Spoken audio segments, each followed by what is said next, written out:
So good day. So my topic is all about socio-emotional development of the intermediate schoolers. Introduction. At this period of socio-emotional development, children are spending less time in the home.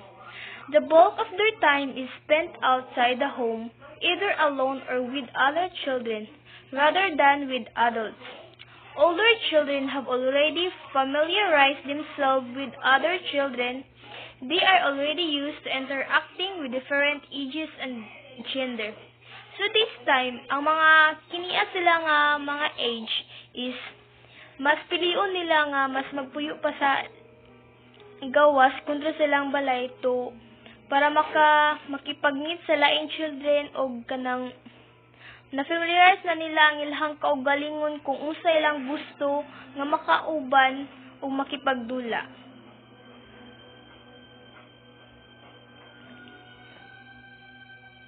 So, understanding self-competence, self-identity, and self-concept.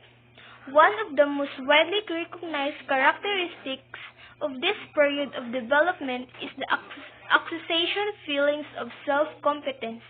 This is what Erik Erikson referred to when he described the developmental task of middle childhood, the social crisis, industry versus inferiority. So, kiniya siya is mas kanang nakabalo na sila kung unsa ilahang buhaton nga mas makatabang sa ilahang kaugalingon. So, kay murag nakuha na nila ilahang nanay na develop sa ilahang kaugalingon like para sa ilahang mga friends ilan ang pilion sa paghimo nila ilang gusto murag na sila capability to do something sa ilahang gusto. So, industry refers to the drive to acquire new skills and do meaningful work. So, diri industry refers nga murag na nakakuha na sila og na sila bago nga skills and para sila is kung makuan siya kung ma-achieve is meaningful kaayo sa ilaha nga wow nakabuhat ko og ingani nga work. Then the child should have a growing sense of competence. So kini siya is nasay kanang nidako siya nga rag senses ba nga kanang with to do something para silahang kaugalingon not for silang kaugalingon ug para sa uban nga rag na-grow sila nga na sila'y knowledge sa karon nga stage nila sa middle childhood.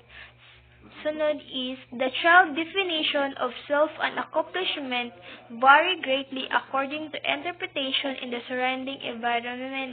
So, kini siya is tinuod yun siya kanang rag kanang makuha nila ang kanang naa silang environment nga ay ingani da ay labi na sila makita nga buhaton nga rag makakuan sa ilaha nga makaagni sa ilaha kung unsa ilaha kanang ay buhaton nato ni kay rag feel nako mabuhat yun nako ni siya.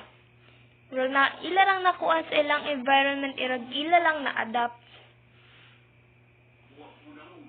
So, during late childhood, children can now describe themselves with internal and psychological characteristics and traits.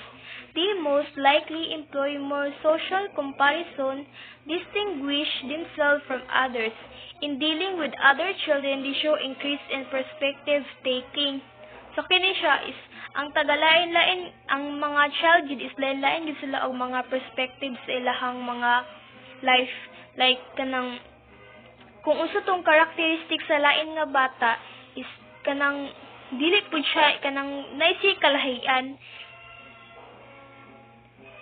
Rag, kung ingana siyan, dili ko ingani ko, pero dili to ingana nga bata.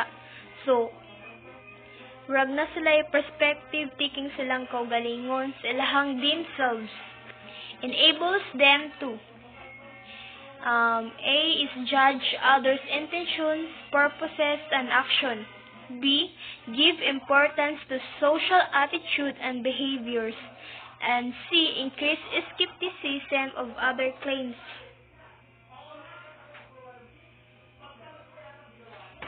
Kini siya is kanang like first akong giingon kagaina nga na sila lain-lain nga kuan silang kagalingon na uban nga wurag dili na kanang uban kay increase wurag ang uban kay di na siya nanasinugod na sila og pamakak nya ang uban kay okay ra say kanang showy siya sa mga nakakuan sa iya yang behavior is okay ra pero ang uban kabalo na sila mamakak na sila yung mga nahibaluan nga murag dili pa bagay sa ilaha.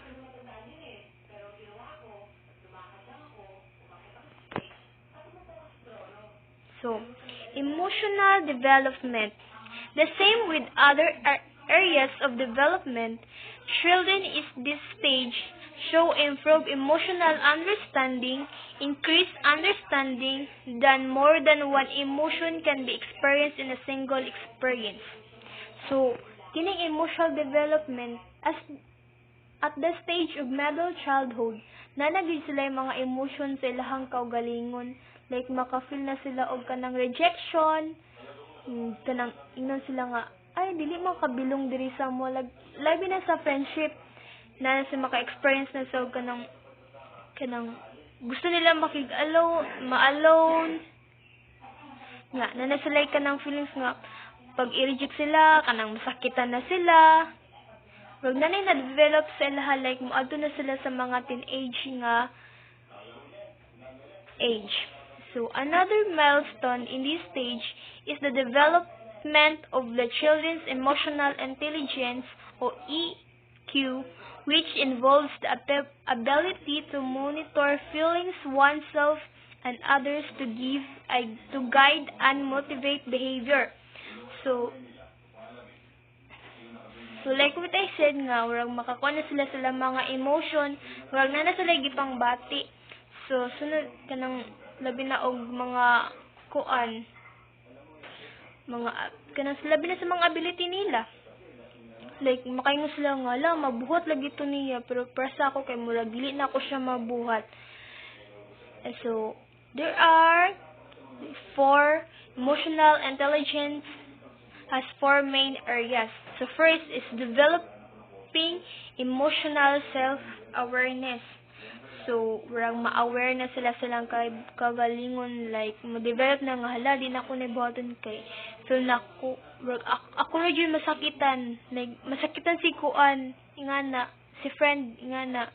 Managing emotion, self-control. Kanang mag-away. Like, dili makanang magpagawas og mga, di na magpagawas og mga sakit nga may istorya kay makasakit siya. So, kailangan i-self-control niya, managing emotions.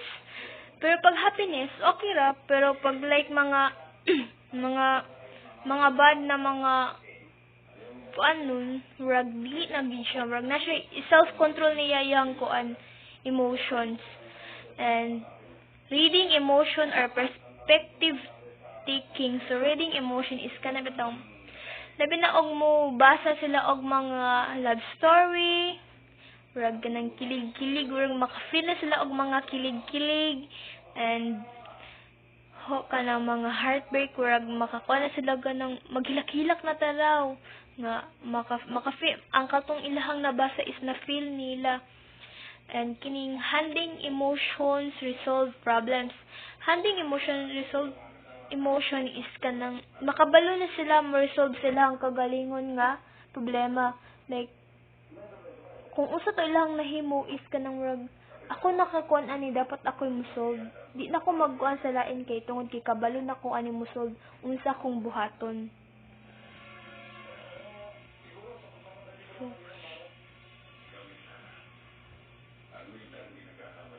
ay ni ba? So, building friendship. As children go through their late childhood, the time they spend in per interaction increases. For them, good for relationship are very important. The approval and belongingness they receive contributes to the stability and security of their emotional development. So, building friendship. Kini siya is kanang nanakay group of friendship. Dili na nimo ang ma-interact ang mga lain-lahing attitude sa imong friendship. Like, kanang amigo nga truly na amigo nga backtalk kanang backstabber sa imuha, like friend mo sa tubangan pero sa likod dili na. Tapos nanapoingon nga group of friend nga mabilong ka sila ha pag kinahanglan kanila ug napug kay makontribute sa imuhang friendship, sa inyong friendship. Tapos dira na dayon nimo ma-feel ang mga emotional nga development nga like masakitan na ka, di ka ganahan sa ila, maglibak-libak na, mga ingana, warag daghan na mga emotional nga makuan sa imuha. So, there are 5 types of per status.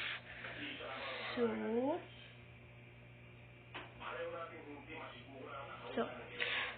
first is popular. Frequently nominated as the best friend and one who really disliked by peers. So, kini siya is kanang sa inyo nga group is siya gud ang pinakakuan kayo nga ay atong event si kuan kay kanang wala kay mo dislike sa iya it because na something pud nga dili pud siya angay nga imong dislike tungod kay nila siya batasan, gusto siya mo support sa imuha, like muhatag siya mga strength, mo cheer up sa imuha. Tapos second is average. Receive an average number of positive and negative nomination from peers. So kini siya nga kuan is kanang friend nimo nga ganahan sa imuha nga like ang positive kanang uy kuan na si kuan kay luoy ingana daghan siya mga kuan mga friend nga wag kabalo mo kuan sa imuha kung unsa bitaw ka kakuan. Tapos uban nga negative ay di ko na niya kay kanang nga siya ingana mga negative na nga gipanghatag tungod kay di siya ganahan sa imuha. Then sunod is neglected. Very seldom nominated as best friend but is not really disliked. So kini siya is kanang wala ka siya gihatagan og proper attention. Kanang dili ka siya kuan ba nga time nga tagana kanyang attention the way nga needed ka na sa ikon atong kuan si kuan kay balag ingana ni siya ato na lang kuan kay magamit man nato siya kanang something wala ka gigamit nga dili mo ma-feel nga friend kanila tungod kay dili kanila nga tagaan kayo og paying attention like mag-uban mo pero di nimo feel nga nag-uban yun mo. So pang fourth is rejected. Frequently nominated as a best friend but one who is always also disliked by peers. Kini siya is gina-reject kanila tungod kay something nga dili kanila ganahan or something nga uira po siguro sila nganong i-reject kanila nga wag dili siguro nila masabot imuhang batasan kay tungod kay lahi sila batasan sa imuha mong nominate nila nga di na to i-reject na to sa si kuan kay di siya kuan sa atua KG kayo siya di ka siya magkipag-uban-uban sa atua. Sunod is controversial. Frequently nominated as a best friend but at the same time is disliked by peers. So kini siya is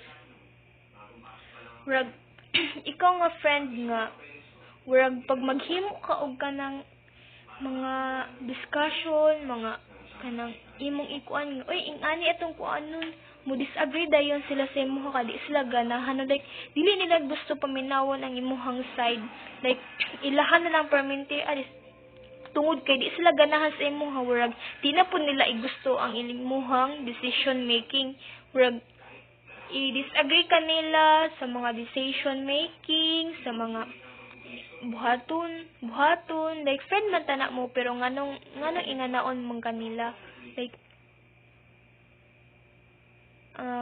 disagreement ngana siya. So popular children have the following skills which peers find very positive. As a result, they become the most favored in the group. So, kini sila ang mga favored in the group sa group of friendship. First, they give and reinforcement. So, kini siya is maghihatag siya og support sa imuha and kanang mga strength, cheer up sa imuha. Second is they act naturally, kanang dili sila OA, dili sila makaingon nga ingana ka tungod kay you act naturally nga kung nagpakita ka kung unsa ka o kinsa ka. Third, they listen carefully and keep open communication.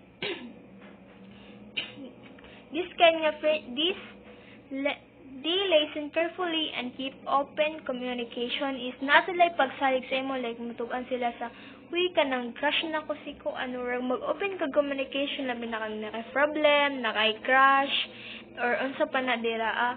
So kini sila is mukip pud sila og secret. Fourth, they are happily and are in control of their negative emotions. So kini sila is kanang magisabot yun sila kanang walay something nga kanang dili sila ganahan sa isa wala sila ganahan like gusto nila inyong friend, gusto nila ang kanang nabilong sa ilahang friendship, like dili sila magkuan og mga negative nga mga emotion like kanang di ko ganahan sa imo horror prank ka lang kaayo ba nga dili sila ganahan sa imo tungod kay ingana ka. 5, they show enthusiasm and concern for others. So kanang nasulay concern, strong feeling nga nasulay pagsalig sa imuha. You are a truly friend of them, dili ka kanang plastic sa ilaha, kanang lagi sa imuha nga ikaw gid ang tinuod nga friendship nga masaligan, active sa inyong friendship, dili KJ ingana. So muna sila ang mga favored in the group. Next, on the other hand, here are the characteristics of neglected children and why the group or majority of the peers develop negative feelings towards them. So kini sila is kini sila ang mga friendship nga murag dili kay kuan dili active sa inyong friendship. First, they participate less in the classroom. So dili